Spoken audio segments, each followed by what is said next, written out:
Good evening, and welcome to the Board of Education September 2019 Board of Ed meeting. In Mrs. McKay's absence, I will be presiding over this meeting, and I'd ask you all at this time to stand for the pledge. I pledge allegiance to the flag of the United States of America and to the republic for which it stands, one nation, under God, indivisible, with liberty and justice for all. Mrs. Lavelle? Mrs. Castelli? Mrs. Corso? Here. Ms. Levesque? Here. Mrs. McKay? Mrs. Purcell? Mr. Reynolds? Here. Mrs. Raccio? Here. Mr. Ross? Mr. Votto? Here. 6 members present and voting. Thank you. Number 4 on the agenda, we have our student board representatives. I'm going to ask them to come to this microphone over here when I call you up. And this is your first meeting, I believe. Is Leah here? From Lyman Hall? Leah Chaffee? Yes, there you go. Welcome. And we're ready for you. Hello everyone, my name is Leah Chaffee. I'm a senior at Lyman Hall High School and this year's Student Council President. I'm honored to have the opportunity to serve as my school's liaison to you, the Board of Education, at your meetings for this upcoming year, and look forward to reporting to you all about the exciting events and opportunities happening at Lyman.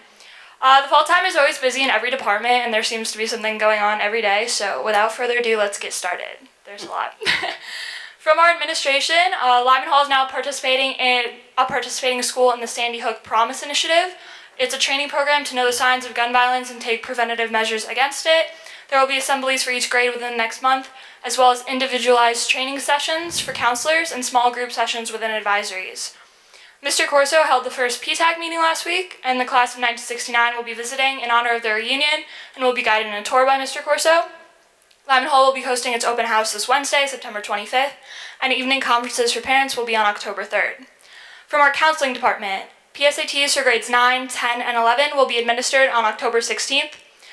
New starting this year, AP exam registration is in the fall, so students in AP courses have registered on College Board for AP resources and will complete a final registration on November 8th.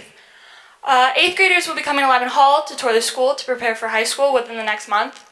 Students enrolled in UConn ECE courses have completed registration, that process, and for their college credits.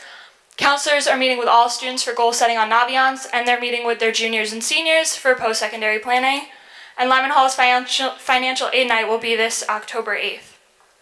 From our College and Career Center, college admissions representatives and military recruiters will be visiting Lyman Hall during every office hours in the auditorium lobby. There will be a National Manufacturing Day bus tour on October 4th, giving students the opportunity to tour local businesses. 2 upcoming college road trips include Quinnipiac on October 10th and UConn on October 22nd. There's the 24-hour film festival being held October 18th and 19th. The annual college fair at the Oakdale Theater from 6:30 to 8:30 will be on October 29th, with representatives from over 100 colleges, trade schools, and training programs in attendance. There are opportunities for students to participate in various internships and job shadows throughout the year, and Ag Science is currently working with the College and Career Center to put on an Ag Science College and Career Day. Now from our Agricultural Science and Tech Ed program, there are currently over 330 students enrolled in the Ag program. The Connecticut State FFA recognized the Lyman Hall FFA chapter with a gold level superior ranking based on the National Chapter Award application process. In late October, 7 students and 1 teacher will be attending the National FFA Convention in Indiana, and the department wanted to recognize Mrs. Dalzin, who they want to congratulate for being a semifinalist State Teacher of the Year. From our Culinary Arts Department, the culinary program's food truck at Healthy Drive will once again be at Celebrate Wallingford again this year on October 5th and 6th. And the program is supporting the Wallingford Education Foundation's Community Farm-to-Table Dinner this Thursday, September 26th. Our athletics department is off to a great start this year. There are over 250 students participating on our fall teams. The football team won their opener Friday against Bethel 40-14. The field hockey team is 2-1, and they wanted to congratulate Grace Chappell, who just won Record Journal Athlete of the Week. Girls soccer and girls swim and dive both have started their seasons with 2 wins in their first 3 contests. Powder Puff sign-ups have been completed with over 100 girls registered to play and 40 boys ready to cheer. As always, Board of Ed members and central office staff are welcomed and encouraged to attend our events. So some other announcements just to close it out. The Unified Theater program has started their rehearsals. The band home show will be held at Lyman Hall on October 12th. And Lyman Hall is excited to announce that High School Nation Music and Arts Festival will be at our school on September 30th from 11:45 to 1:45. And they're donating $10,000 in recording studio equipment to our school, as well as over 1,000 prizes for our students. Thank you guys for your time. Thank you very much. Quite a comprehensive report. Very good job. Next we have Mark T. Sheehan. Marissa, is it Galicia or Galicia? Hi, I'm Marissa Galicia. Galicia. Okay. I'm the student council president this year. I was here last year for the returning faces. So Sheehan started on August 27th. On September 9th, our Sheehan Falls sports captains attended Captain Council, where they gathered for leadership training. Also on September 9th and September 10th, Picture Day was held for yearbook pictures. On September 11th, 9th grade night was held where parents learned more about what their new high school students' days are like. On September 12th, the annual club recruitment day was held during both lunchways where students had the opportunities to join over 20 different clubs. On September 17th, Constitution Day was recognized in all the social studies classes. This day marks the anniversary of the adoption of the Constitution. Our football team is currently 2-0, defeating New Fairfield and Wilbur Cross. Our girls soccer team current record is 2 wins and 1 tie. Our field hockey record is 1 win, 1 tie, and 1 loss. Our boys soccer team record has 1 win and 1 loss. On Friday the 20th, Miss Smoley's controversial issues students visited the Air and Army National Guard at Bradley to learn about how armed forces provide aid during natural disasters. On September 21st, the Sheehan Marching Band and Color Guard held its 9th annual home competition where they performed their 2019 show, The Pursuit of Happiness. This past Sunday, our crew club volunteered at the Trail of Terror cleanup from 10 to 4. Looking ahead, tomorrow Sheehan holds its annual open house where parents get to meet their child's teachers. On October 10th, Sheehan students will have the opportunity to visit Quinnipiac. On October 24th, there is a college visit to UConn, and on October 29th, there will be a college and career fair. Thank you. Thank you. Very good. Okay, at this time, number 5, presentation and awards. Dr. Menzo. Yes, we're going to start with our students. We were initially not going to, but I think they're all here from the game, right? You all got here? Except for Matt. Okay, I'm gonna invite the students up. We had 8 students this past summer, so come on up. We had 8 students. They just came from the field, so please do not. This is not the way they traveled. I can assure you. They definitely had their dress code in order, but I wanted to share, and I know the board members know, that 8 students traveled to Australia this summer as part of a partnership with Melbourne Victoria Science Space Education Center for Students. So they're going to be presenting to you tonight a little bit about the trip, and then I'll share with you our next steps. So I don't know what order you're going, but if you want to come on up over here and just speak into this microphone, and if you could just introduce yourself when you come up. And so my name's Allie Villano. I was one of the students that went on the trip. As you can see here, this is a very beautiful picture of the Sydney Opera House that we were very lucky to be able to see for a couple of nights. So as you can see here, we have days -1 and -2, which was a very fun touch, which is our first day of travel. So that was a pretty long day, 3 flights, total of almost 24 hours, and we left on a Monday and arrived on Wednesday the 23rd.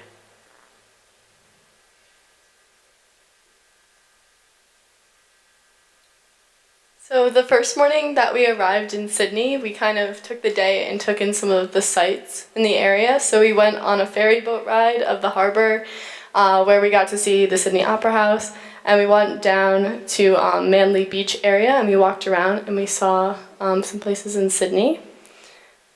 The second day, which for me personally was one of my best days there, we went to the Australian Field Robotics Lab, where we learned about Mars rovers, and we learned about agricultural robots that would kill weeds in a very specified way to reduce pesticide use, which was really cool. And my favorite part of that was when we got to talk to one of the professors at the University of Sydney about his work in the field robotics lab. And he shared a really touching story about how he had helped a young girl and created a prosthetic for her because she had lost her leg when she was little. And he told us about the first moment that she walked. And it really showed us the value of, doing something very meaningful with your career and making sure that you're affecting people in a very positive way with your career. That same day, we also got to go to the University of Sydney, and we saw St. John's College, where Dr. Menzo studied for a few years in his time in school, which is a really cool experience. And we also saw Madame Butterfly at the Sydney Opera House that evening.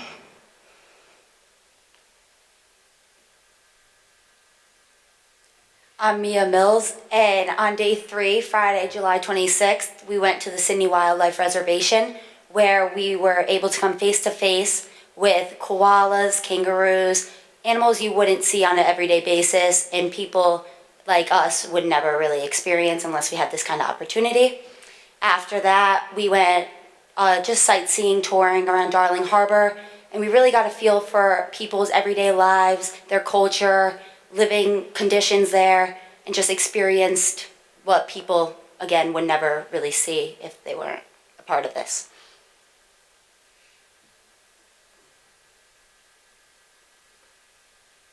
Hi, I'm Emily Jasinski, and the first half of our long day was spent at the Featherdale Wildlife Park. This is where we got to interact with kangaroos, koalas, just like the day before, but it was more where we could touch them and hang out with them. We walked around and enjoyed being together with the wildlife. The next part of our day was spent at Echo Point, which included lunch and a stop to see the Three Sisters Mountains. Here we also went on a 45-degree angle train, which was really cool, and a sky rail that was glass on the bottom.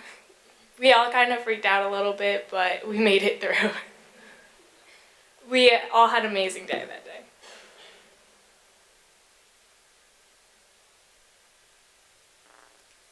Hi, I'm Jordan, and this is when we got to meet the students from Bendigo, and in order to get to know them, we went to a footy game, and we got to learn more about their sports and their culture. And then that night we went to the Turkish restaurant, and then we kind of got ready for our day before going to the school. Oh, this was a clip of the game. Do I just click? Unfortunately, we don't have Wi-Fi in the town hall, so the video doesn't work. So I apologize, but this was a clip from the footy game. Yeah. Again. So on day 6, Monday, July 29th, was the first full day that we spent with the students. So as you can see in the top right, that's us with a group of a couple of the Gert and Grammar students. And on the far left, you can see that we went on a tour of their mine. Bendigo is very well known for their gold mines. It's kind of what made them famous and put them on the map. So you can see us and a couple of the other exchange students. Then right next to it was the Sacred Heart Cathedral, also in Bendigo. We were very fortunate to be able to go on a tour of their town with one of their teachers. So this was one of the sites that we saw. It was very beautiful, lots of stone glass and very beautiful statues. And then in the bottom right, you can see it's a little dark on the screen, but it was he took us to the top of a tower, and we were able to see the whole skyline of Bendigo. And we went right when it was sunset, so we got some very beautiful pictures from that.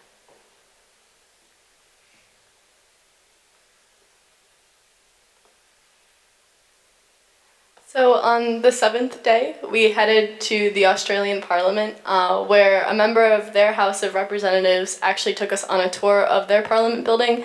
And we sat down in the House, in the seats that their House members sit in, and he talked to us about the structure of their government and the parliamentary system and how they have a prime minister. And we got to compare our government to the Australian government, which was really interesting.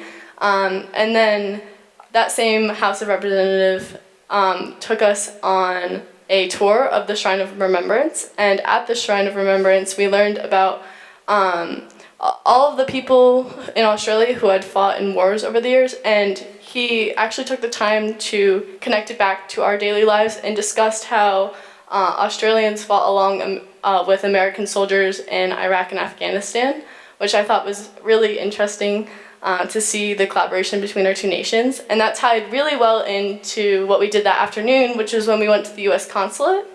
And when we were at the US consulate, we talked about what it means to work there and what the responsibilities are of taking care of our citizens when they're in a foreign country. And that tied really well into the connection between Australia and America as we are allies. And then later that night, we also got to try kangaroo, emu, and crocodile, which was a lot of fun.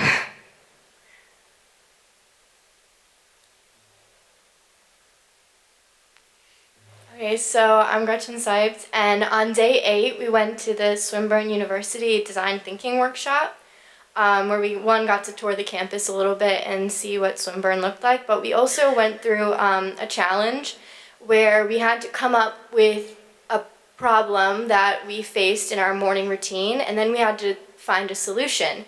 And we had a first round where we designed one thing, and we were all having trouble. We had one idea and we were kind of set on it, and we all kind of came to a gridlock on our ideas, and that's when our mentors kind of came in and they made us throw out our first ideas, and they gave us a same prompt, but they told us we couldn't use one thing that was a main part of it. And it showed us that even though we had a first idea, that our second ideas or third ideas could be just as good as our first ideas. Or even better, and in all of our cases, our second designs, actually, our prototypes looked 10 times better, and they were better in general. And this workshop was really helpful for our capstone project that we're going to have to complete because of this trip. And in the second half of the day, we went to a virtual reality simulator at Victorian Education Department, where we got to go on a simulator that they train astronauts on, and we went on a spacewalk. It was zero gravity, and we had to get around by pushing on objects, and we actually went out into space with no tether, so we had to climb like monkey bars almost across the space station and complete a mission, and that was really cool to see that technology and experience that. And now, this works.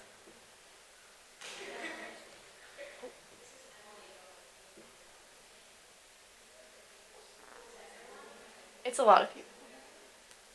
Very good.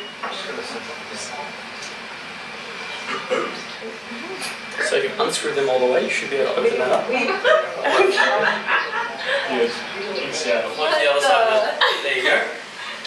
And then there's some drawers and some cupboards there with some tools in it. You can go through them and rummage around, just get used to interacting with objects. So you want to reach out and just see if you can open one of them for me? Yep. So grab one. Oh yeah, I can't reach. Can't reach? You have to find something to push off. Yep, that's it. We have people do the Macarena in space, we have people dab in space. Yep, perfect.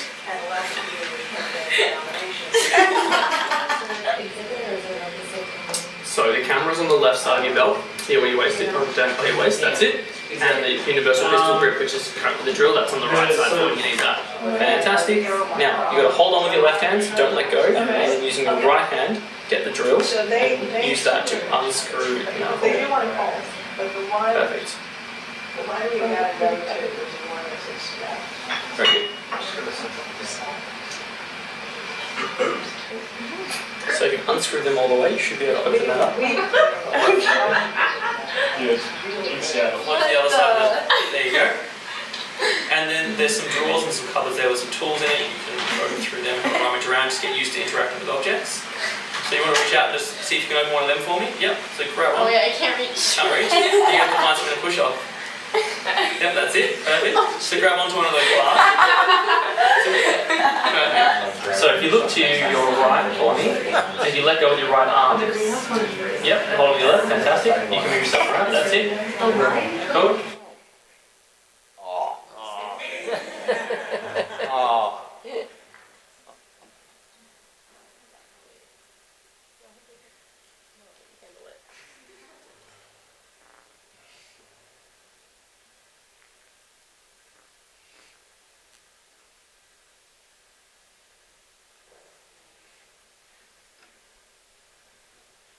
So on day 9, as you can see, we went to the VSEC, which stands for Victorian Space Science Education Center in Melbourne.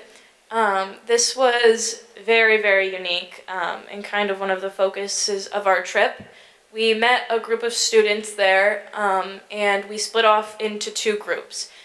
We were wearing very cool mock spacesuits, and we had to go into either mission control or we got to become astronauts on Mars. Both the groups got to experience them, but we would just switch.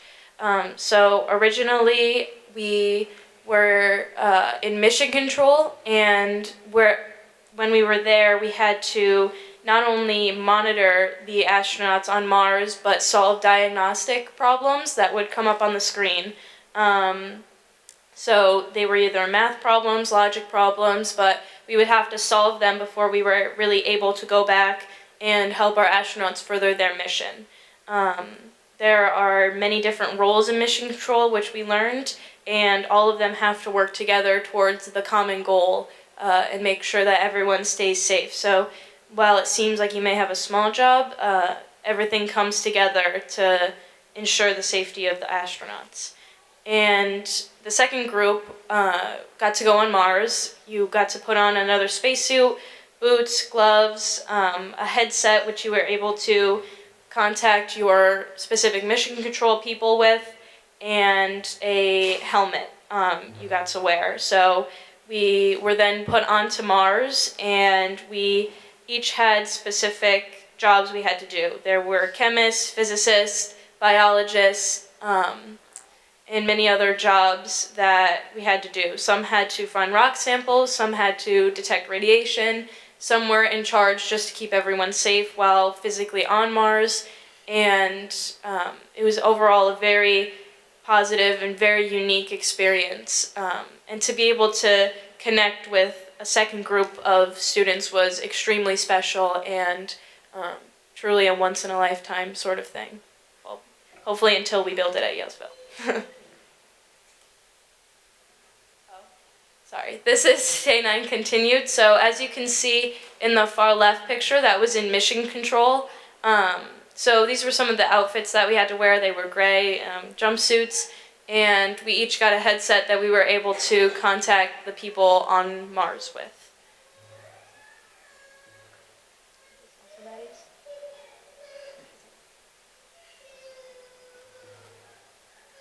So this is the final day of our trip when we headed back, and I just kind of wanted to end with a little conclusion about our trip. For me personally, the trip kind of gave me a little bit of perspective on our world, and I had a conversation with someone while I was on the bus on the way to the footy game, and I was kind of in awe of the city of Melbourne, and they were like, oh, this is just every day for us, and I think it has really made me appreciate Wallingford and Connecticut so much more, knowing that there's beautiful things around me, and I don't just necessarily experience it because I see it every day. So the trip for me really meant that, and I really enjoyed my time there. I got to do a lot of cool things, and I met some new friends, so thank you. So these young ladies, as you could tell, they're incredible, and unfortunately 2 other students, Elena Biazik and Maddie Horban, couldn't be here tonight. Our other 2 that make the member of the 8-member team. Now their job, as was mentioned by Gretchen, is that they're working on their capstone and their certificate, their Connecticut Certificate of Global Engagement. So they're working on those with Ms. Moore. And they're also going to be part of our launch of the Center for Innovation and Design on October 29th. You all received invites. We also sent them out to a variety of groups. So they're going to be working, because Michael, who's the head of VSIC, and his 4-member team, are coming to Connecticut. They're going to be meeting with the team again and helping us move this into reality. We're fortunate because the gentleman, Christian, who is helping you all with the VR, he and I have been communicating via Skype, and Opaque, his company, is looking to make a donation to Wallingford's center. They're going to be in Washington, D.C. because they work with the Australian Space Agency, and they're trying to work with NASA also. So we're looking to how we can integrate that into our curriculum, which will be very exciting. We did get a couple of donations last week, which I can't speak about just yet, but the center is moving forward nicely. But I want to say to these young ladies, it was a total pleasure. We had a lot of fun. You left out a lot of the other fun stuff. These young ladies, and if Miss Latour was here and Mr. Marciano and Miss Friend were here, they would all say that they know how to eat. These ladies know how to eat. There was not a muffin that they did not pass up, right, Emily? They did not pass up gelato. Gelato, yes. Gretchen, and you were just as, yeah, they all were incredible. But there was no drama, there was nothing except just pleasure. It was a wonderful opportunity. I would not have wanted to do this with any other group of students. And I truly, truly can't thank you enough. And I feel that we're going to have fun over the next 2 years together, this year and next year, to work on this center and make it something that the rest of the state is envious of and wants to be a part of. But I did, when we were in the bookstore at Swinburne, I did pick up pens for you guys. So I wanted to, I think they say it somewhere in the silver. So there's one for you, one for you, one for you. And they also shopped. Oh my gosh. They shopped for themselves. That was the thing. It wasn't they. Oh yes, for your mom, and then your brother with the T-shirts. But they shopped for themselves incredibly, and then it was like the last 2 days. Oh my gosh, I forgot to get something for Dad, right? Yes. Who ate the kangaroo hamburgers? Oh, they all tried them. They were very good into sharing. They were like the professional sharers of food because they wanted to try everything. Kangaroo? You like the... Yeah, they like the emu better than... But they got to eat the whole flag because it's the only country that you could legally eat both animals on the flag. So that's what they... So little known fact. So they got to eat the flag. But they also, they were just incredible in terms of everything they did. So we're looking forward to it, and we are working with the students from Australia to have them come over, maybe a mixture of 2 groups, to come over in March, April. So again, thank you guys so much. They'll be part of the presentation on October 29th. You're actually, we'll be working on that. We might have a robotic MC with us that's being donated, and so we'll work through that. So thank you again, and I truly appreciate you being such great representatives of our school district. So Nice job.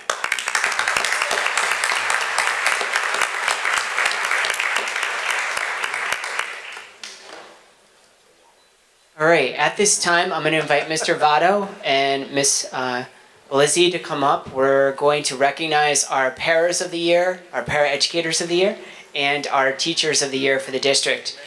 So I'm going to turn the microphone over to Miss Belizzi, and we'll go from there. Okay, good evening, everyone. Thank you for coming.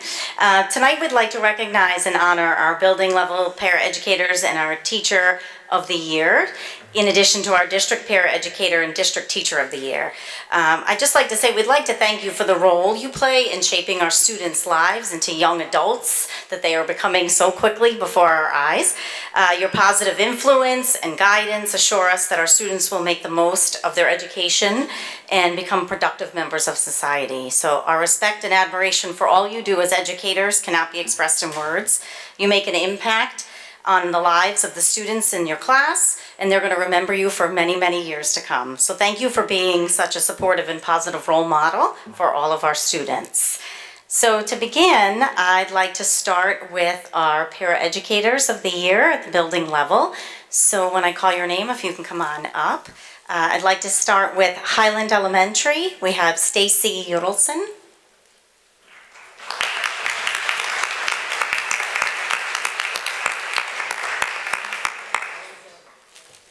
From Cook Hill, we have Alpina Kumar.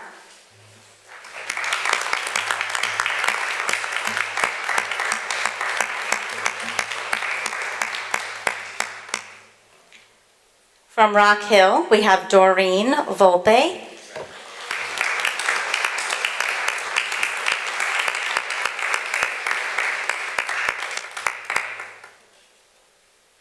From Moses Y Beach, we have Jessica Giamatetti.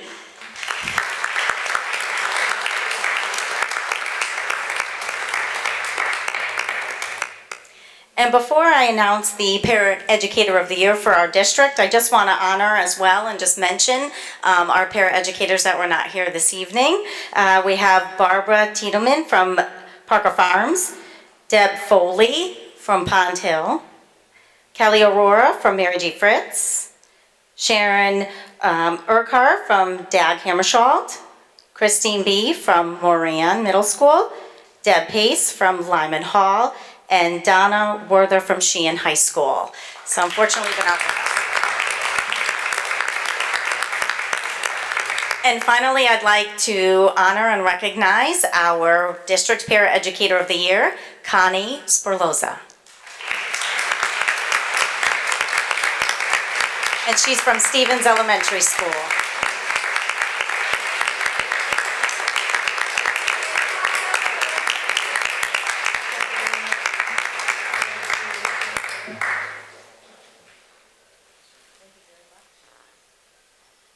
So for the Pair of the Year, we are donating a book to the Stevens Library in your honor. So I will make sure, actually, if Mrs. Kiley, do you want to come up and accept the book?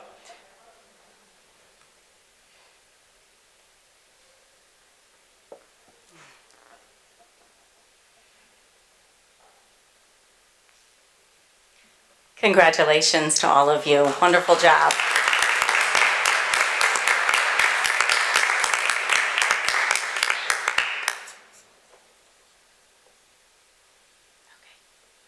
At this time, I'm going to move on to the Teachers of the Year from the building level. And when I call the teacher from the school, if the administrator is here as well, please come up along with your teacher. I'm going to start with, from Moses Y. Beach, Trisha Ritchie.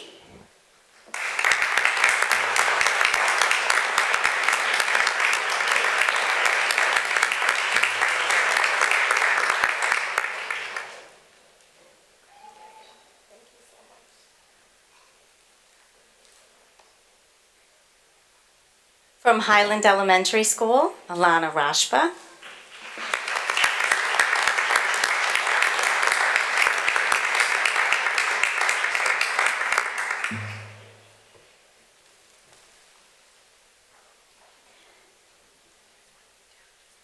From Pond Hill Elementary School, Jennifer Parr.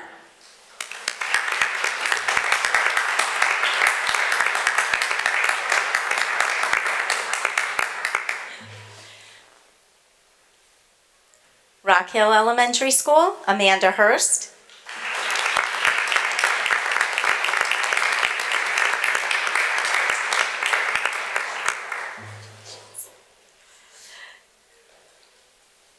From Stevens Elementary School, Jill Giuliano.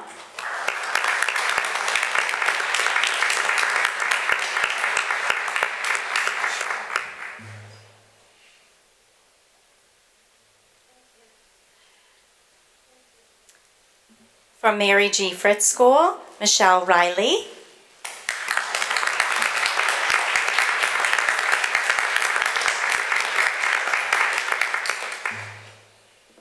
Dag Hammarskjöld Middle School, Anne Marie Soretta.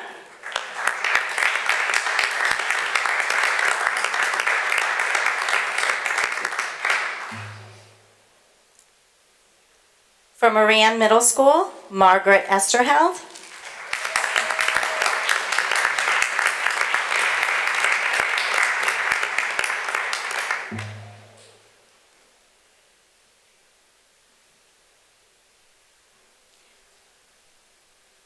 From Mark T. Sheehan High School, Dave Giardina.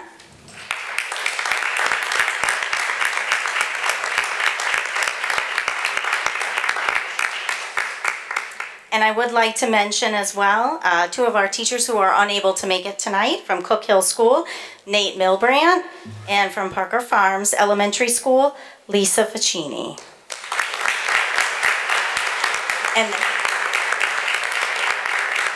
I'm going to steal the mic and have the honor of calling up Casey Dalzin, our Teacher of the Year for Wallingford Public Schools and semifinalist for the State of Connecticut Teacher of the Year. Congratulations. If I could have, actually, I should have not asked the pair, Paris, come back up, because you're part of this family. Come on up. So please come on up. We got to get a big family picture for the TV at least. But I want to say is that Wallingford Public Schools, those of you who haven't been following along and aren't competitive like I am, would not know that Wallingford Public Schools over the last 10 years have had at least 5 semifinalists, finalists, and we had the State Teacher of the Year. That is an unprecedented record. So I just want to say that that's a phenomenal thing. That shows the quality of professionals that work in our schools, as well as Paraeducator of the Year for the whole state of Connecticut. About 5 years ago? 4 or 5 years ago? And we've had runners-up in those categories as well. So we have incredible people caring about children on a daily basis in our schools. And we cannot be more grateful to them and all that they do and all that they put into it, the effort that they put into it. And to Casey, you represented us so very, very well at the state level. We're so proud of you. I was hoping that the state would see ag science as an opportunity to recognize the hard work of all of those teachers, and Casey being such an exemplary educator, but unfortunately I didn't have a vote. I would have been a little bit too partial, but the fact is that I'm very, very proud. So Casey, we do have flowers and a gift and a book for you as well. So again, congratulations. Congratulations to all of you, and thank you so very much for what you did. Mr. Votto? Mr. Votto definitely would like to say a few words because he was a former teacher, so hold on. On behalf of the board, we would really like to congratulate all of you. This was my favorite night because, as many of you know, I have that same teacher hat and did it for 36 years plus. And it gives me a great honor to congratulate all of you. The board certainly appreciates all your hard work, and I'm so happy I was able to talk tonight. So congratulations to all of you, and thank you for all the hard work that you do. Board members, anybody want to say anything? I'm sure they all feel the same as I do. Thank you.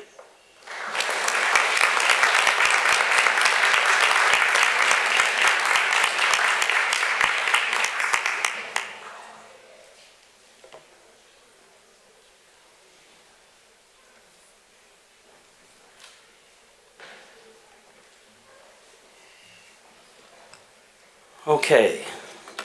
At this time, we have our question and answer period.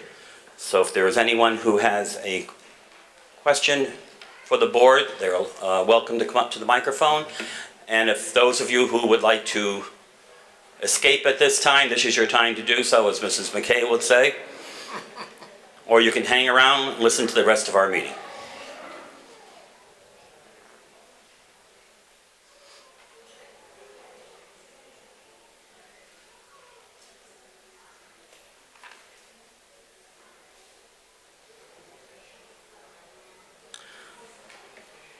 Okay, if there are no questions, I need a motion to go into executive session. No, we don't have anything. There's nothing. No, there's nothing on there. No. Okay, I thought it was on the other side. Okay, next on the agenda, we have the consent agenda. You need a motion? I make a motion that we accept consent agenda items 7.1 through 7.7. Second. Any discussion on the motion? All those in favor signify by saying aye. Aye. Opposed? Abstentions? Motion carries. There are no items removed from the consent agenda. Number 9, correspondence. Mr. Reynolds. Yes, we'd like to thank Christopher Horonsky for donating $2,000 to the Families in Need account, and I believe that's at Mark T. Sheen School. Yeah, that's it. That's it? Okay, thank you. All right, next on the agenda, we have committee reports. 10.1, ACES representative. Thank you, Mr. Go, Mrs. Chairman. Levack. Thank you, Mr. Chairman. The ACES Governing Board met on September 12, 2019. The minutes of the June 6, 2019 meeting were approved. Staff recognition awards, including the Executive Director's Award and the Award for Teacher of the Year, were presented. We had a very lively Executive Director's report. The ACES annual report was provided to us, along with Connecticut Parent Magazine, the Hamden Journal. All of these were distributed to the governing board members. The reason being an article in the September 2019 Connecticut Parent Magazine entitled "ACES Greets the New School Year with 2 New Schools and the Relocation of 3 Facilities" can be found on page 37. An article in the September 2019 edition of the Cave Journal entitled "ACES RSET is as special as the students it protects" is featured on page 7. Also, an article in the Back to School 2019 edition of the Hamden Journal entitled "You Never Stop Learning" features information about the ACES Access Program and can be found on page 24 of that publication. The executive director gave updates on the Leader Hill, the 6 bold steps, and the 9 specifications. The design plan's second iteration preparation is taking place. Dr. Fenn reviewed the professional learning work regarding professional development and school improvement. Upcoming professional learning offerings for September and October 2019 were shared. The governing board approved the filing of the fiscal report subject to audit and the human resources report. The early Head Start updates were provided and approved. Under the curriculum and instruction report, Mr. Rice indicated that WIMS has been relocated to Bassett Road and a visiting artist model is being used for this school. The commute time for some students is a little longer due to the relocation. The Mead School in Ansonia is providing educational opportunities for students with access to typical peers, with the ultimate goal being to integrate these students back into their home school communities. Regarding the Summer Academy, 100% of students recovered credit.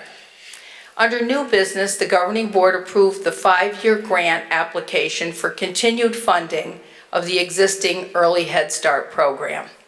The governing board went into executive session for the purpose of discussing real estate matters. The governing board authorized Shipman and Goodwin to participate in further negotiations. A ribbon cutting ceremony for the new Leader Hill facility is scheduled for Wednesday, September 18th at 3 p.m. The next ACES Governing Board meeting is scheduled for October 10th, 2019, and there are 67 Wallingford students attending ACES programs. As an addendum, I attended the ribbon cutting ceremony at the new Leader Hill facility on September 18th. So here is a picture of that new facility. There were many dignitaries in attendance, and it was noted that the project came in on time and under budget. Attendees were offered refreshments in the cafeteria, and then tours of the facility took place. There are many amenities for the students attending this ACES site that will enhance their educational experiences, including spacious classrooms, a therapeutic pool, state-of-the-art occupational and physical therapy rooms, a recording studio, an art room, an exercise weight room, and specially designed areas and equipment for students interested in culinary arts, as well as specially modified machinery to provide skills and work opportunities for students. Thank you. Any questions? I have one. How many are at Wintergreen now? Do you have a number? No, I don't have that number. I can get that for you. You don't know, did they ever mention there was less Hamden students participating because they moved to North Haven? You don't, did they? They really didn't get into that, but Okay. I can get the numbers for you. Not that important, but I was just wondering. I was curious. Yes, as you know, they've changed the curriculum a great deal over time at WIMS, from the model it originally started out being to this more of a performing and visual arts Now it's the arts thing. campus. Okay, thank you.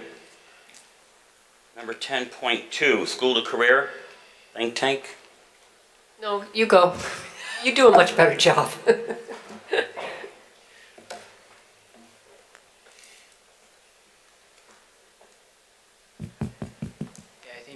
Is it on now? Okay, the battery. We had our first meeting back in the beginning of September, and at that meeting we had a great turnout from our local businesses as well as our staff, because we do encourage staff to be there from our counseling programs as well as career and college specialists. And at the meeting we talked a little bit about what the work had been done over the summer in terms of our implementation of the Haas Mills over at Lyman Hall as part of the advanced manufacturing. And then we had a really thoughtful conversation about goal setting for this year for the committee. And there were two goals that we've established that we're going to have a subcommittee on. One goal is going to be working on a gap year program for students who can either participate in the program starting mid-year senior year if they've completed all of their high school requirements, or they might have just their fourth year of English or a fourth year of math.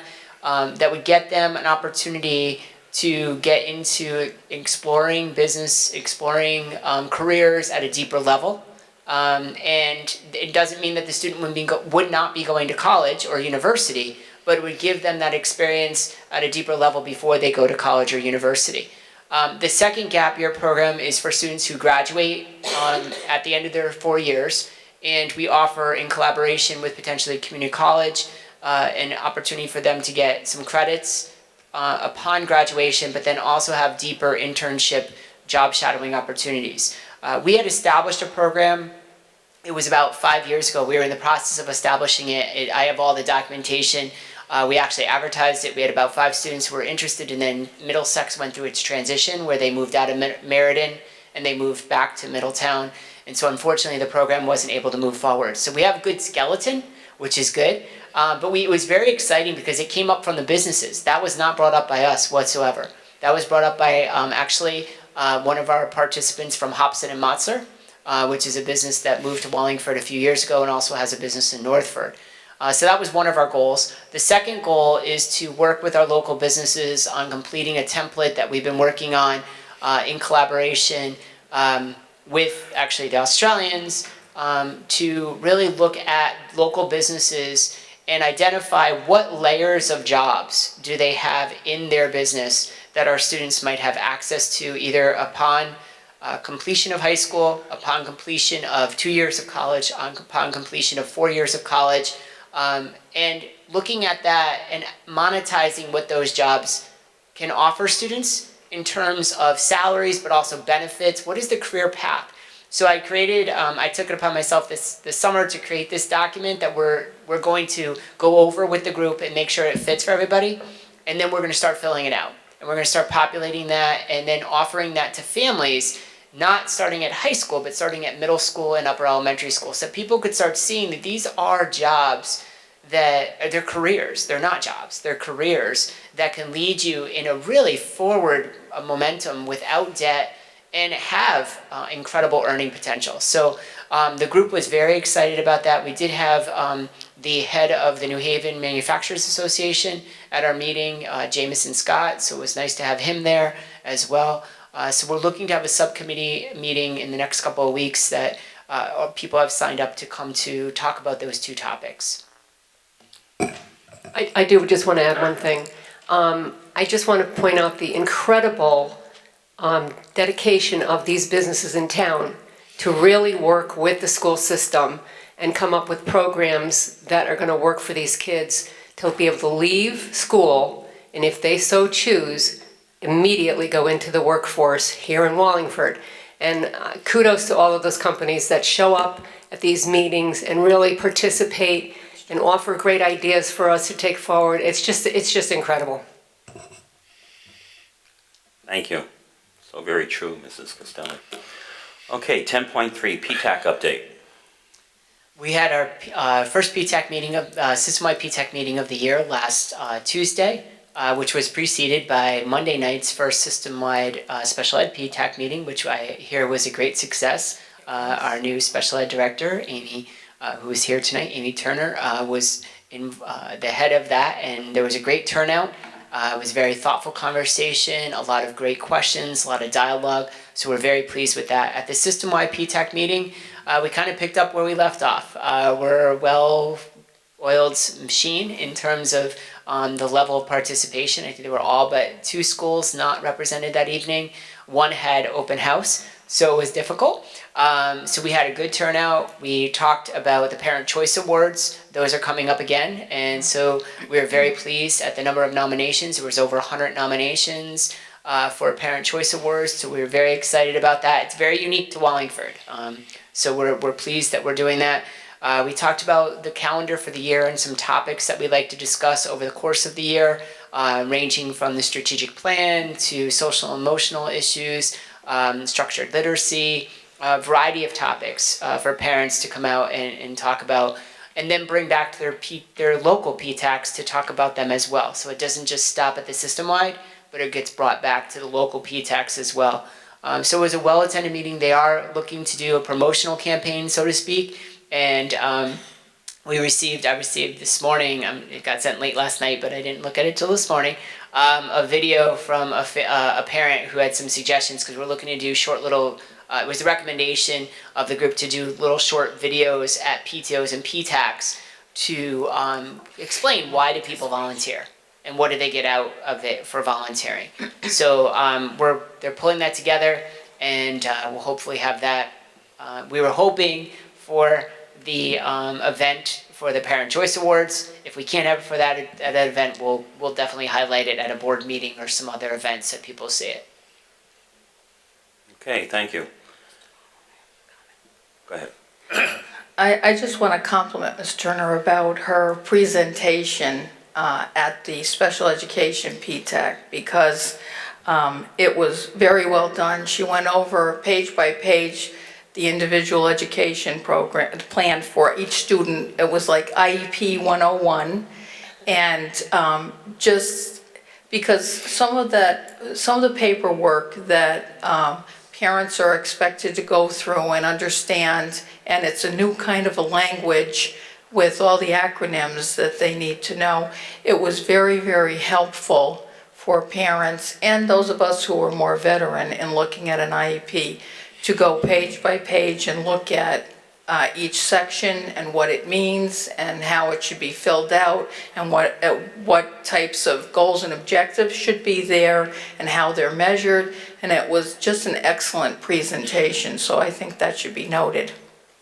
Thank you. Any other comments? Yes. Mrs. Raccio. I also want to compliment you. The advertising of the program was great, and I enjoyed being partner with you in doing that. But being there were so many new families, so many faces that haven't come out before, and you just hit it out of the park. So thank you very much, and you set the bar pretty high for CPAC and their upcoming events. Thank you. Any other comments? Okay, at this point, we'll go to 10.4, Plan of Conservation Development. Nothing new. Okay. 10.5, Food Services Strategic Plan Committee. Nothing to report as of yet. However, I am in the process of resurrecting the committee and organizing new members, and hope to have the first meeting by I don't think it's on. September. I don't think the mic might be on. His mic is on, it's just not close enough. Okay, sorry. I'm in the process of resurrecting the committee, recruiting new members, and hope to have the first meeting by the second or third week of October. Okay. Thank you. Any questions from the board? Next, we have the four-window replacement project. Evening. The window project's winding down. I think I've been saying this for the longest time. Go ahead. I think it'll probably take at least till the first of the year, but we are working on punch list items and finalizing things. I do have one thing to share. We're starting our own energy committee, and it'll be independent from the rest of the town, but we're looking for volunteers, so if any board members are interested, I'd like to get that going. We still have to settle on dates and times and whatnot, but it should help me move things along in that area. Thank you. Thank you. Any questions from the board? Okay, at this time, we go to number 11, old business, which I don't believe we have any. Number 12, I'm sorry. I do have I have a couple questions. Oh, okay. Did I miss you? No, I think this old business is the time to bring it up. I'm not quite sure. Get rid of I it. just wanted to talk real quick and get some clarification on what the policy committee voted on regarding the cell phone issue. My mic's on. So I was looking for some clarification regarding the cell phone policy and what was voted on at the committee on September 12th. I thought we, well, I wasn't at that meeting, so I know Ms. Latour's not here, but we could We were going to put that, I think, on the instructional committee agenda, I believe we just left it the way it was, the policy. We didn't vote. I don't think, we didn't take a vote. but there's no vote, so I think that No. has to go, that was going to go back on the instructional committee agenda for either, for October, I believe. It would have to just set to report out on it. To report on But it, right. To report out on the discussion that was had. So would that be a time where we can revisit? The policy, as was stated, it goes back to the policy committee. The policy committee decides, the members of the policy committee discuss the changes that have been recommended. If there aren't any changes that they move forward, then they report back to the board that there weren't any changes that were going to be made to the policy at that time. I'm a little confused because when I looked back at the meeting minutes from, I believe it was September 3rd, one of the things that we agreed on was that we were sticking with the normal process of 3 reads for the revision, and we include the policy with the change on the operations agenda as a first read and start the process to amend just that part of the current policy. Yeah, the process was, as was stated at that meeting, if you watch the video, was stated, I think you were the one who, I said, is somebody did. going to recommend it goes back to policy committee? And you did recommend that, so it did. It went back to policy committee. So now they'll they'll put it on the agenda for the instructional committee, they'll share their findings and move forward. But that's what the process is. So the first read of you're correct, the first read of any policy change that's not statutorily required under Connecticut state statute has to go to an instructional committee meeting first, and then subsequent reads come to the board. If it's a statutory change, meaning that it's like suspension, expulsion, something that the state says you have to change, it could jump right to a board meeting. So we can't, tonight it's not on our agenda to discuss, not because of anything other than the fact that it's not a statutory change. It's a district initiated change. So that's why we were going to put it on the October agenda so that the committee could share, the board could have continued conversation. But the reality is that, again, our process, I'm just saying what the process is. You all are going to have conversation, you're able to go from there. But our process is that if a board policy is suggested to be looked at, it goes to the policy committee, which it did, the subcommittee, and then the subcommittee comes back to an instructional meeting and shares their findings. Okay, So, thank you. yeah, no problem. I just don't want to go out of order. I have my friend next to you who's.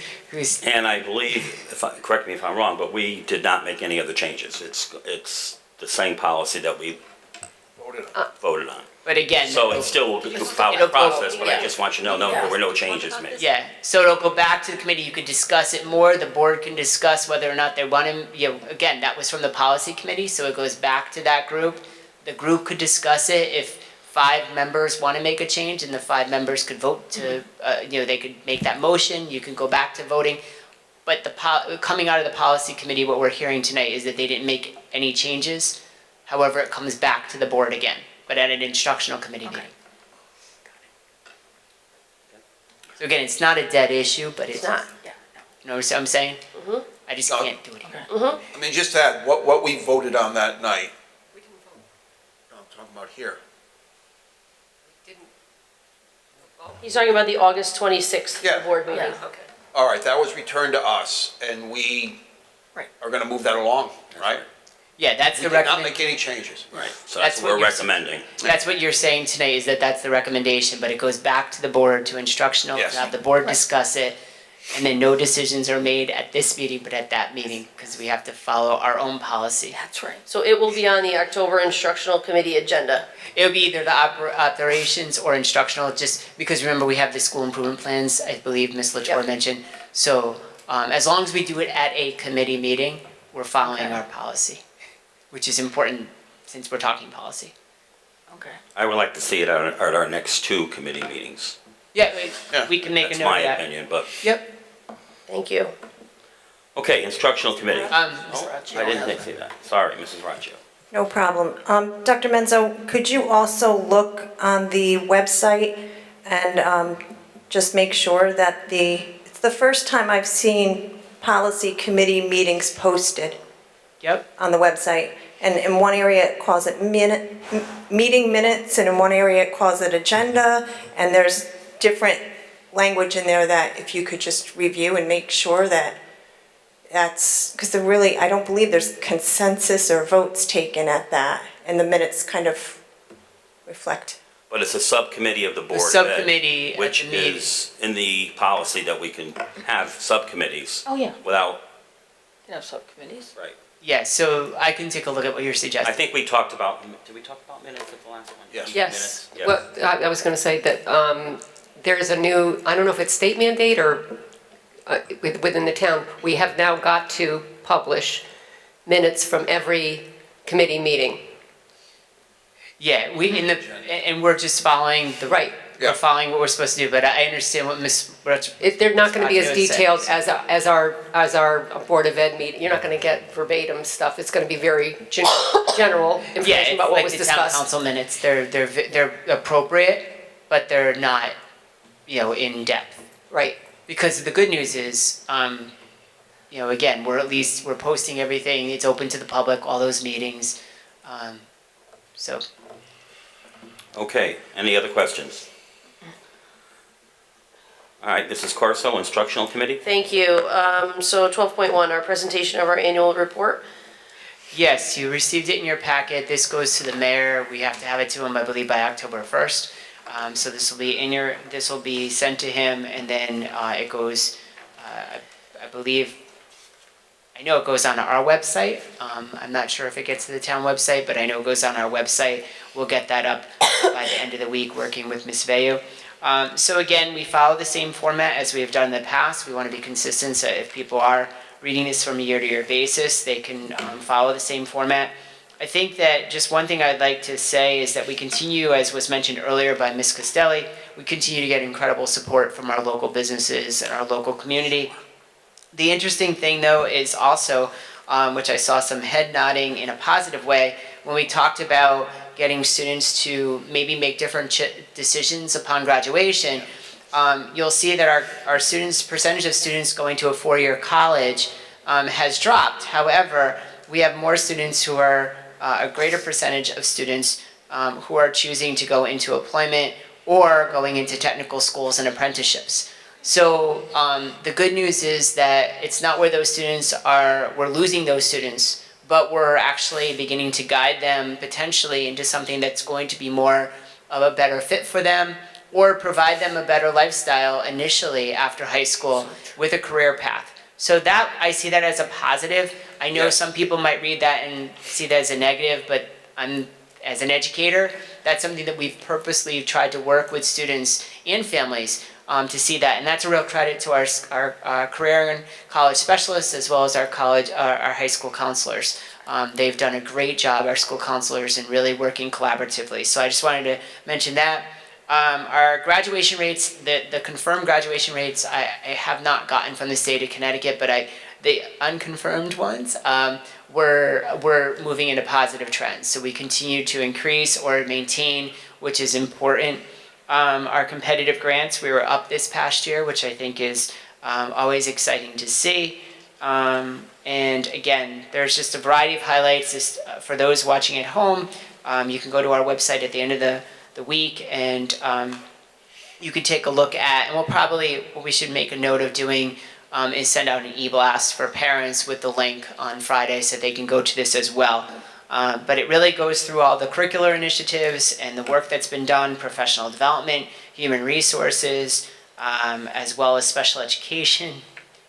So we really try to get to all of our areas. The other piece in here that I think is important is the special education services, a document that we shared with the board last year about our wide range of services that we're offering, and we're very proud of the continuum of services that we were able to put in place this year for our students in our district. There's the piece about technology as well as maintenance. So we really do see this as it's a document that continues to grow each year. I'm sure there's something that we're missing, so if anybody has any ideas, we'd be happy to consider them for next year. When you report our graduation rates, like for example, in 2017, here's our graduation rate, where are the other 7.8% of students going? Like, are they taking 5 years to finish or reported? Correct. These are students that the state gives us these numbers. Right. So I don't create these. These are the students who graduate in 4 years on time. Our other percentage of students are taking 5 or could potentially take longer. but we're not losing those students. So that's a really good point, but the state makes us, we have to provide them the information They look for them at to spit this out. four-year They only look at the cohort. 4-year cohort. Thank you. No, no worries. Thank you for the clarification. Any other questions? Okay, Dr. Enzo, thank you for that. It's always good to see a summary of all the innovative things that the school system does. I think people need to see that. Because I think a lot of people don't realize the amount of time and effort that the central office and the board put together and do. It's just amazing. Thank you. Thank you. I forgot, this is my section. I'm sorry. I was listening to you. 12.2, our And I didn't presentation, ask you to speak, so. revised policy, the graduation requirements and standards of mastery. Yes, actually, the next 3 policies that you're going to review, or you could ask questions. These you've seen all before. This is the second part of all of these. So you've seen these at instructional meetings. And so the graduation requirements, you'll see the changes that were discussed at the last meeting. If you have any corrections, you're more than welcome to submit them and we can discuss those. And the same thing with electronic devices. That was a regulation, so that's 12.3. This was a regulation that you had the first read at our last instructional meeting. And then the last one is a deletion because we have the new electronic devices policy. We don't need to have the use of beepers, paging devices, and cellular telephones. So I don't know if anyone has any questions. I can take notes and get Ms. back. Raccio? Thank you. First, with the graduation requirements, I guess when I look at the actual legislation of what's changed, how do we know that everything in here has actually been considered? For example, and I know we had this discussion, but it's been so many months since we actually passed the change in the number of credits to 26. getting to this. Right. And I know we had talked about the different ways of earning credits through community colleges, through online learning, through, not that I'm suggesting these, but through, there's even an opportunity, some boards allow students to earn credits via community service. Like there's different elements in the legislation that we don't have in the regulations. So do we assume? This is policy, not regulation. This is a policy. There's no .A or B after it. So this is the policy. So we can, the other part of it, which I think we talked about the last time, is that this is just getting the course requirements on the books. And the next piece is to look at those other nuances that you're speaking about. That could go into regulation, but this is just the policy. Didn't we do that in, what was it, January or February? What was the difference then? That was the those were the same thing. Those were the buckets. But this was revising those. Kathy, I don't know if So you want to pick up. I believe the reason for this presentation of this policy is the fact that there are different requirements for kids graduating up through 2022, and then new graduation requirements for those kids starting in 2023.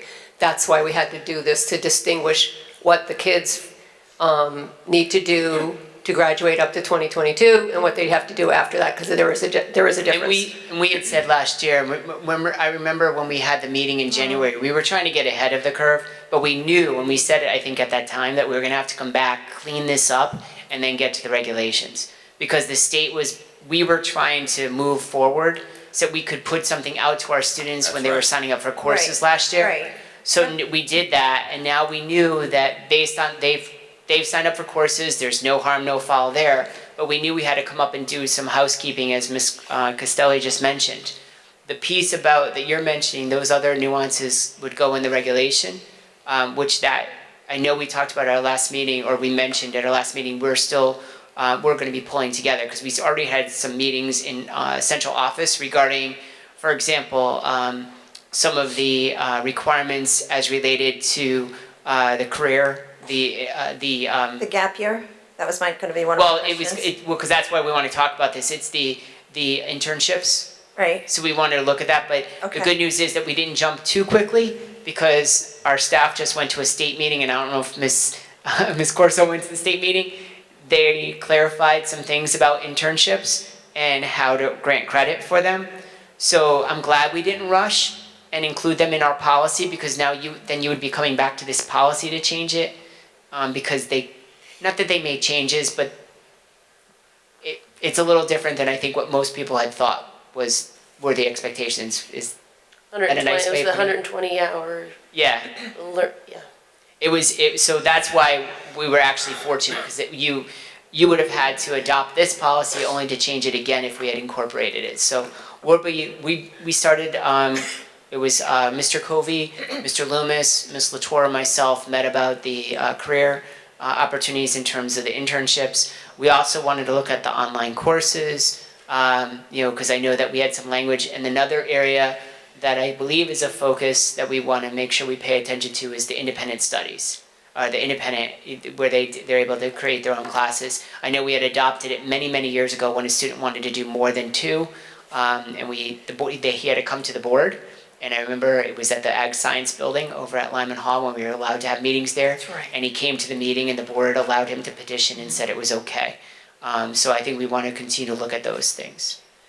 I guess just looking, and I'm fine with all that. When I read this, though, I guess where I must have gotten confused is the bottom of page 3, that last paragraph that talks about higher education accredited institutions. Like, that's new in here. So when I read that, I was like, okay, well, why aren't we calling out like the online component and everything else if we're putting that level of detail in here? So that's kind of, and we don't even say that it's limited to 4, like the 4 credits, like the statute does. So I don't know. Yeah, and my Is it question, indifferent? yeah, I kind of, I mean, we could take a look at this further. I just want clarity, so if somebody picks it up, Yeah, what can yeah, I take when a I'm student's glad- planning their 4 years? No, I'm glad you read that paragraph this evening, because, I know we discussed this a couple of weeks ago, and it didn't I'm in come favor up for all options, so I So- just want to make sure it's clear to students what they can or can't do, and there's no surprises, that's all. Yeah, no, I think that most often, but I can verify the fact, and we could always make an adjustment before the final read, and put it back on another agenda, which is fine. I want to make sure that I know policy is supposed to be brevity, and then the I know. regulation is supposed to be a little bit more detailed, but I understand your concern there, so I can check. We have ample opportunity with our attorneys over the next couple of weeks because we're in negotiations. So it's always good to get a little extra service when you're not paying for it. Thank you. Thank you. Questions, Mr. Votto? See, I raised my hand that time.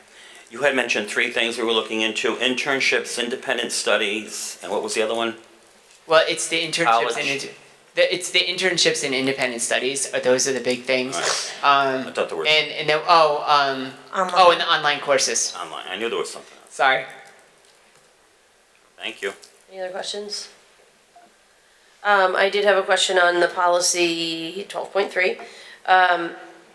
I'm concerned about the first offense when a student receives a verbal warning, that any student who receives a verbal warning the faculty or staff member who gives it must contact home.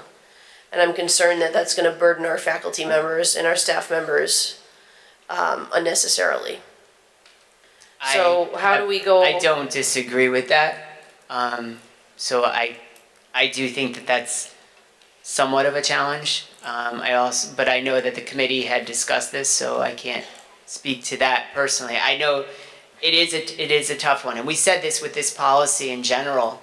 If you recall, I know you all do, because we had this conversation about it's a tough policy to impose. And I think that there are going to be some students who are a little bit more visible in their use of technology. And unfortunately, they're the ones that are going to probably get spoken to first. And then there's the students who are a little bit more, covert. Which doesn't make it better or worse. It is a very difficult policy to enforce. But I know Ms. Costelli wants to offer her comment. Recognize me. That's not me. Oh, you, I'm sorry. Yes, you're right, I'm sorry. So from a committee perspective, we did discuss this, and the feeling is that because of the second offense being that we are literally going to take a very expensive device from the child, that it was in the best interest of all that at least the parents be made aware that they received this first offense and know it. We want the parents to know this, if it happens again, we are confiscating the device. And we'll do our best to ensure its safety. However, we can't be held responsible should something happen to that device while it's in our possession. So again, being a very expensive item, we feel it's in the best interest of the parents to know from us via the staff or via whoever was the one who encountered the first offense that they have to let them know. So we can discuss that. My big concern is that students who are allowed to use a phone according to an IEP or 504 plan, maybe it's a calming app and take the phone out in the hallway because they're on the calming app. The entire faculty and staff is not privy to that IEP or 504 plan. Only that student's classroom teacher is. So now any faculty or staff member can call out any student, and now has to call home. And I'm just concerned how that will shake out. Yes? Well, what I would do if it were me, I would go into the classroom and ask the teacher. That's what I would do. Is there a reason why so-and-so has their phone? I mean, it would be pretty obvious if a child was out in the hallway with a phone, sitting there doing something. Well, they shouldn't even be out in the Even in hallway. passing time. Well, why would they have it in passing time with a 504? They would say you can do that? So there is an app, there's a calming app. Yeah. That students often use, students who suffer anxiety, whether it's school related or for whatever reason, who may either be maybe in the cafeteria, which they're allowed, in the hallway, or for whatever reason, and the entire faculty is not privy to individual 504 or IEPs. And that's my, I'm just, this whole regulation is concerning to me. So I don't know if there's a fix to it in the way it's currently written. But I just want to bring those concerns. The night on the 26th when we discussed this and it was voted on, and I had voiced my opinion in the other two meetings, and I wasn't here on the third night. I had left early that night. It was the night before school started. And so I wasn't able to bring these concerns up. And I would have had I been here. So I just, I feel as though it's my responsibility to bring that forward at this point. Mr. Ross? Well, I think if we're going to do this policy, this policy, the teachers are going to have to understand that first-time offense, make sure that he doesn't have a reason. Yeah, it is. I agree with what all you're saying, because I'm just thinking that beyond the hallway, even if you're in a study hall, students might have it out. The challenge is how do you control that? So I think, again, we would, to Mr. Ross's comment, I think teachers would have to identify the student, take down the student's name, and maybe the first step is they have to talk to an assistant principal or principal to say, okay, is there something, not asking what the information is, but would there be a reason why the student would have the cell phone out? Yeah. And if the student had the cell phone out and the administrator says, yeah, that's okay, then at least going forward, because I'm just thinking study halls, they don't get all the IEPs, and nor would they need to get all the IEPs and 504 plans for everyone in a study hall. And that's an environment that they wouldn't be in, even though it takes place in the cafeteria, it's lunchtime, they wouldn't be able to use them. So I think those are the nuances, and as we talked about, those are the things that we're going to continue to have to work through. Because the only other option is, and I know the policy, and I don't believe anybody agreed with this, is that they have the cell phone at all times, on all the time, and every student in the school had that. But that's the only other option, that you avoid this. And again, I'm just working this through, as I think we all are, and we realize it's a difficult policy to implement. Ms. Raccio, and then Ms. Levesque.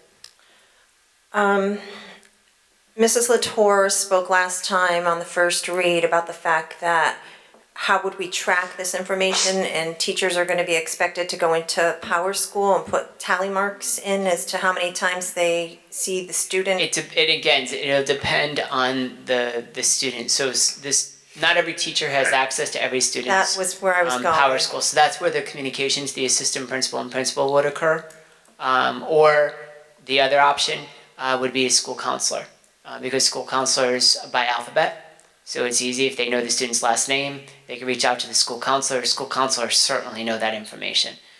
So they can then proceed from there. But we are not opening up, we wouldn't open up the whole Lyman Hall or Sheehan or Moran or DAG population to every teacher in Power School. That would potentially lead to some challenges. And do the elementary teachers have access to put these tally marks in if the elementary school students? The elementary students, teachers have their class, and again, if it's not one of their students, then they could reach out to the principal or a social worker or psychologist, but most likely the principal at that point. But the elementary teachers do have access to their students' Power School records. Okay, so would this go into, so they would be able to go into Power School and put in A log whatever entry. kind of entry? Their log entries. And then that would float from like 3rd grade to 4th grade to 5th grade. So anytime It becomes part of a student record.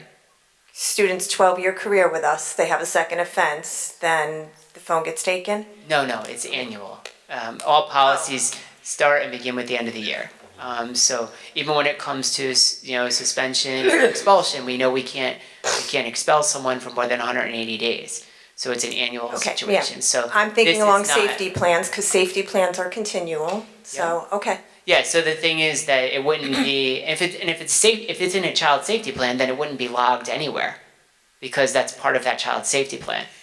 If it's child unfortunately making a bad choice and they make one in 3rd grade, and they learn from that lesson, then that's the last of it. But it's not where if they do one and they make an unfortunate choice, they don't have a special ed identification, they don't have a safety plan, they don't have a 504.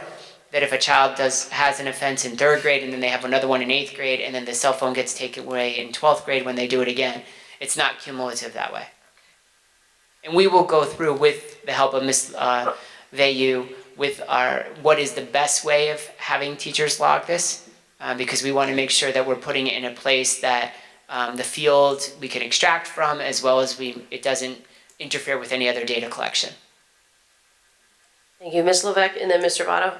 Yes, I just wanted to assure Mrs. Corso that it was discussed about student use of devices if they had a 504 or an IEP, and we did bring those concerns up. I did, and I believe Mrs. Raccio brought that up as well, about being sensitive to those students that have that requirement delineated in a 504 and IEP, so. Thank you.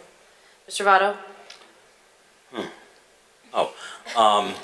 As far as on the elementary level, K-5, I mean, if I'm the gym teacher and a child made a first offense, I could just go to that child's teacher and say, I had to verbally tell this child not to use their cell phone, and that teacher could simply put it on the computer. I mean, I think it's easy enough, especially on the elementary level.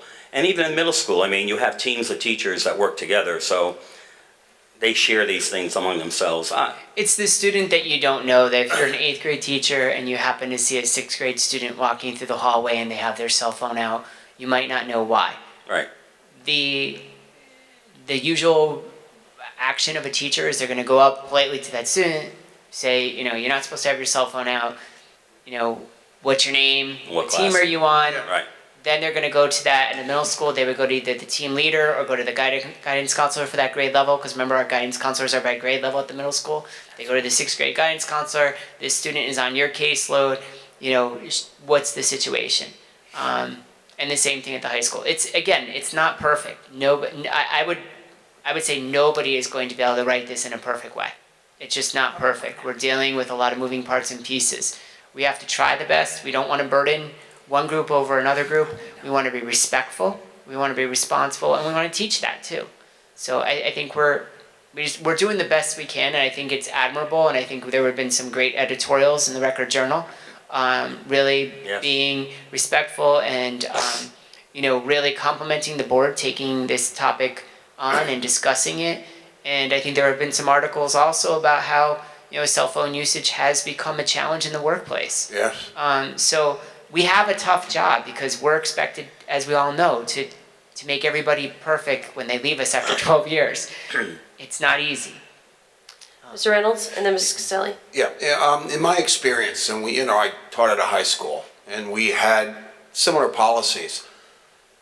If you're consistent, across the board, from school to school, let's say Sheehan and Lyman Hall, the vast majority of the students, you know, when you enforce the rules, I mean, yes, there'll be a few exceptions here and there, but the students come around, and they do. I mean, you may have the one or two, but that could be almost in any area that we have, you know, where, you know, the cut-ups, chuckleheads, you know, they're gonna push the limit. But I think that once this gets established, once the students see, you know, what the policy is, I really don't see any, you know, really major issues with this. And I still think in going along with Sal, I mean, studies have shown that this chronic use of cell phones is not helping our young people. It's not. That's it. I don't disagree with you, Mr. Reynolds, but the school is not giving kids cell phones. It's the home that's giving kids cell phones. Yeah. Mrs. Caselli? So basically, I was going to say the same thing as Mr. Reynolds in that I think once this policy gets more well-known by the students, they're going to comply with it. They're not going to want to have their phones taken, and they're certainly not going to want their parents to have to come to the school and get their phone on the third offense. So I think it might be cumbersome in the beginning, but I think very quickly this is going to not be that big of an issue. I will point out one other thing that happened in our think tank meeting with respect to cell phones and the fact that how important this policy is. The businesses supported it 100%. They said they have kids that are in their businesses now who will not pick up the phone when it's ringing. They will not pick up the phone when it's ringing because they don't know how to talk to people. And that's pretty sad. And that's what we need to correct, and that's what hopefully this policy is going to help us put in place, is the fact that kids are going to learn to talk to one another again, to talk to other people, you know, adults, in a meaningful way, that they can pick up the phone and say, hi, my name is so-and-so, and this is the name of the business, and how can I help you today? As opposed to letting it ring and returning the call with a text message or something. That's what's been happening, and they said it's very unnerving. Mr. Votto?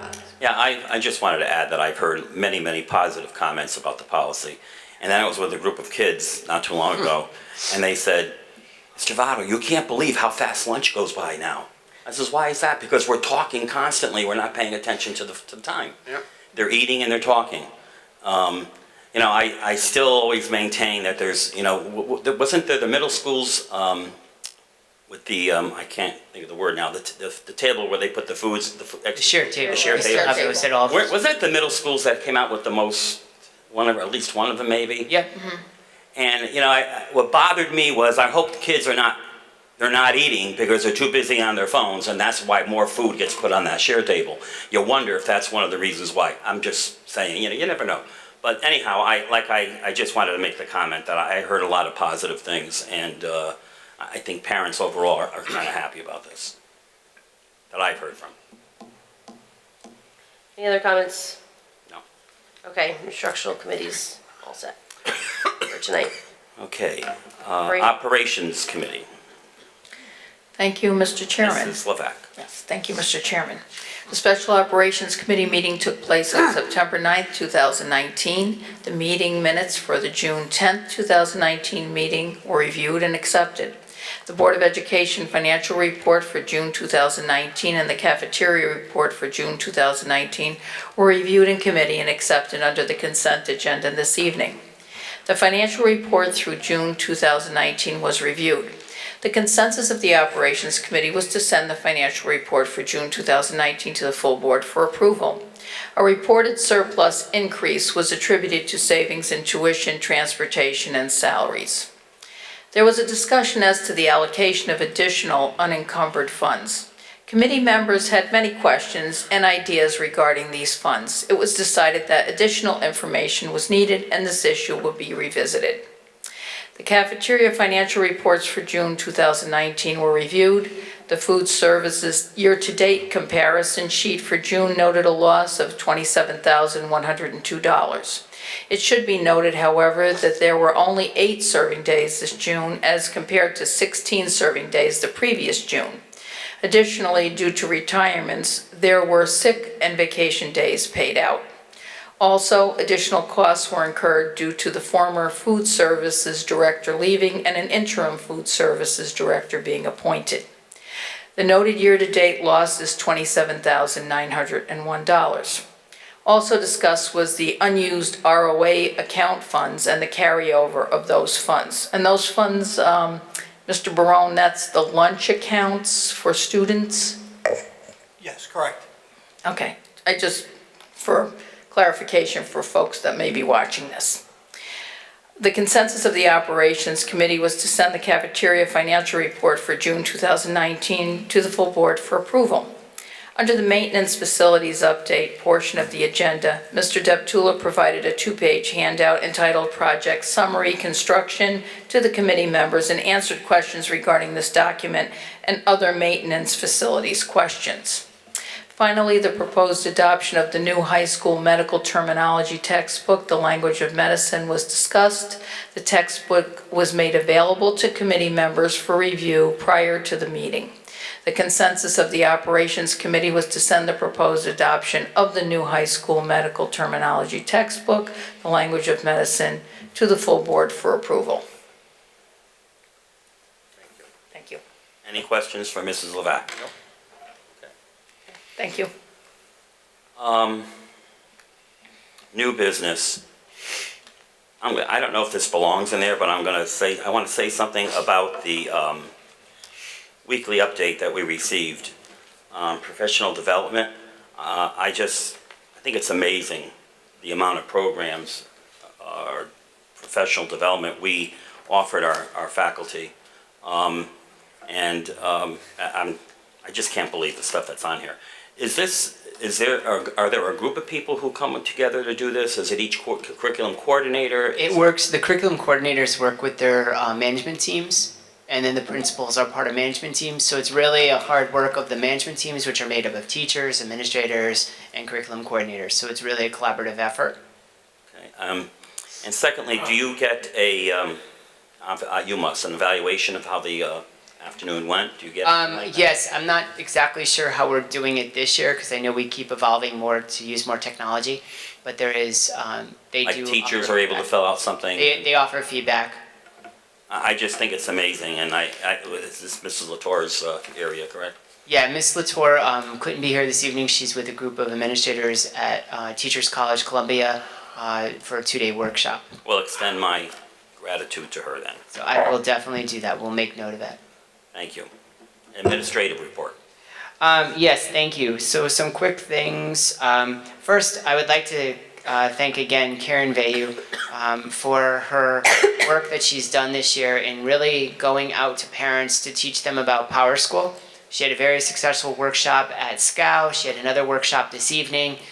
So we just want to thank her. That goes well above and beyond what IT departments do in most districts. And so I just want to say thank you to Karen and her staff for doing that because I know it's made an impact on our schools and our students, our teachers and our administrators. So I just want to say thank you for that. On October 1st, next Tuesday already, is the townwide STEM night. It's at Park and Rec. We'd like to see as many people come as possible. This is a collaborative effort with Park and Rec, Youth and Social Services, Wallingford Public Schools, and also the Connecticut STEM Academy. So we would love to have people come out. It is an event that we're excited about in the sense that it's really a family event. It's a very hands-on, engaging event to get students involved, and I'm really pleased with the collaboration that we have across the town. Recently, we did meet with Guts Robotics and also Chris Stone from the Connecticut STEM Academy to talk about integrating them into the Center for Innovation and Design over at Fritz. And we're very excited that it appears that there'll be some really nice collaboration. So we won't have redundancy of programs, we'll have consistency, offering, as you know, the STEM Academy is looking to renovate space at SCOW. It's gone a little bit slower than they anticipated because of some just challenges that happen with construction, as we know. So we're offering them some space in the interim, so we'll be able to work together. And then also our summer academies will be much more robust. We'll be able to do it as a full community. So I'm very excited. Chris has been I think he's very excited as well. He shared when we met, Kate and I and Chris met last Thursday morning before school, and we have some really great ideas. I should say, they have some really great ideas that I just said, okay, tell me what I need to do to help. So I'm excited about that. Celebrate Wallingford, we are going to have a STEM booth there as well. It's a STEM Town booth. And as you heard earlier, the food truck from Lyman Hall will be there, which we're very pleased that they're willing to participate in that. A couple of just other quick things, as was mentioned earlier by the student from Lyman Hall, High School Nation is going to be at Lyman Hall. This is an event where they bring we don't know who it is, but an artist, a musician, to the school, and students are invited, predominantly seniors are invited to be part of this. There's awards, prizes that are given, but really, beyond that, which is really nice, beyond that, they do give a $10,000 donation of equipment for a sound studio to Mr. Delvecchio and his program, and I know that he is extremely excited. We don't know how we got this honor. I asked Mr. Corso, and he said he didn't know, but they approached Mr. Delvecchia, and we're I believe we're the only high school in the state that is having this event. So that's Monday. We have gone through all of risk management. We've all gone through all the liability. We've done all of that. We had the document approved by our attorney, so everything was on the up and up. Because we want to make sure, and the group was very, very collaborative. There What's were the no name issues. of the group again? It's High School Nation. Nation. High School Nation.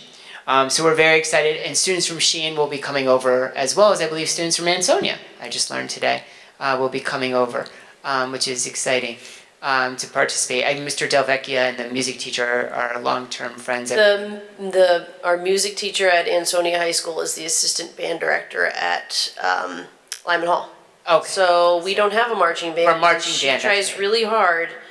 So Mr. Dellavecchia has invited her seniors to come and join us. Yeah, which is nice. You think they'll give 10,000 to Sheehan too? No, we only get 10,000 for one school. Good try. But it's nice because we do have Sheehan seniors coming over, some Ansonia students coming over, and Lyman Hall. And like our capacity is huge, so it's not taking away from anyone to have everyone come together, which I was happy to hear. And I forgot she's the marching band. She works with Mr. Delvecchia. She does. She works very hard. Which is excellent. And that competition Saturday night was fantastic. But they had a great turnout.